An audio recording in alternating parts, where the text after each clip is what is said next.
Bonjour à tous. Donc aujourd'hui, nous allons faire finalement un exercice de première S, donc à savoir une suite définie par récurrence et grâce à une suite auxiliaire, on va pouvoir l'exprimer avec une formule explicite.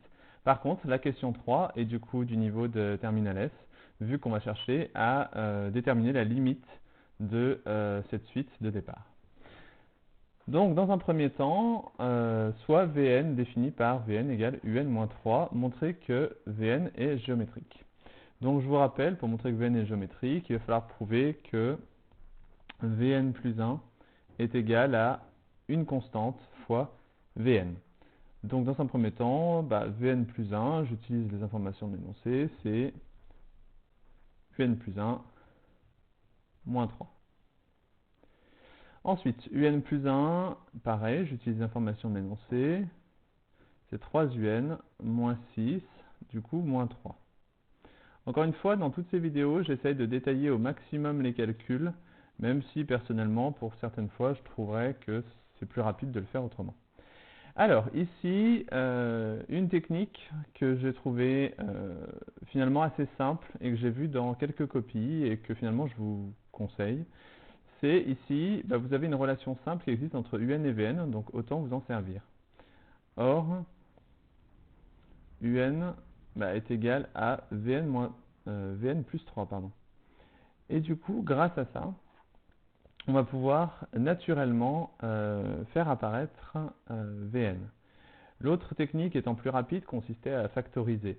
Mais finalement, cette méthode-là, je la trouve peut-être plus longue, mais peut-être plus simple aussi. Moins 9. Et effectivement, quand on développe, on obtient 3 Vn, et enfin 3 fois 3, 9, moins 9, 0. Donc on en déduit effectivement, donc Vn, ne pas oublier les parenthèses, est géométrique. Alors, vous pouvez voir que dans cet énoncé de bac, on ne demandait pas les paramètres, à savoir la raison et le premier terme de la suite. Toutefois, vous en aurez besoin directement après. Donc autant le faire dès maintenant, même si ce n'est pas demandé. Deux raisons. Donc 3, bien entendu. Et deux premiers termes.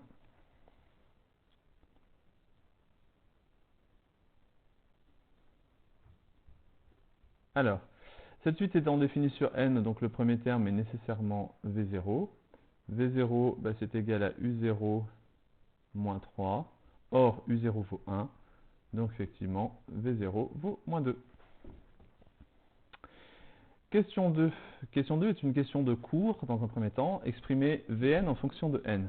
Vu qu'elle est géométrique, Vn est égal à V0. Pourquoi V0? Parce que le premier terme est en V0. Adaptez cette formule si jamais votre premier terme est le terme de rang 1 ou de rang 2, fois Q puissance n. Ce qui nous donne Vn est égal à V0, donc moins 2 fois 3 puissance n. Ensuite, on nous demande d'exprimer un, et c'est tout l'intérêt. On a une relation simple que d'ailleurs j'ai marquée en rouge au-dessus entre un et Vn.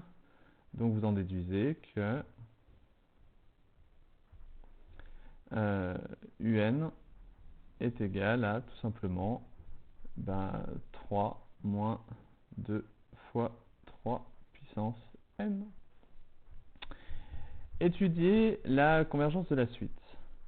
Donc, convergence veut simplement dire, comme je vous l'ai dit, étudier la limite de la suite. Donc cette suite peut parfaitement être divergente. En l'occurrence, on va juste essayer d'étudier la limite de un. Alors, limite de un, quand n tend vers plus l'infini, est égale à la limite de 3 moins 2 fois 3 puissance n, bien entendu, quand n tend vers plus l'infini. Donc là, vous allez devoir utiliser votre cours sur les suites géométriques.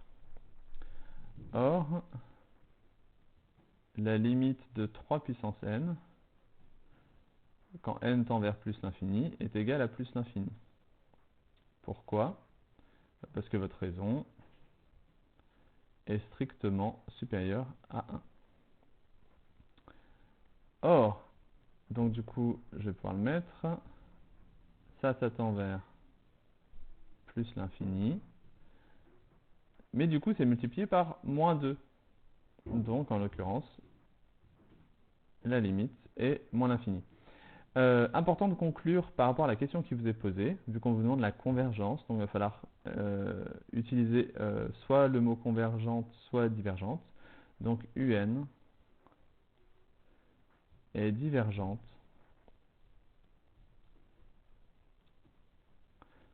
vers moins l'infini, tout simplement.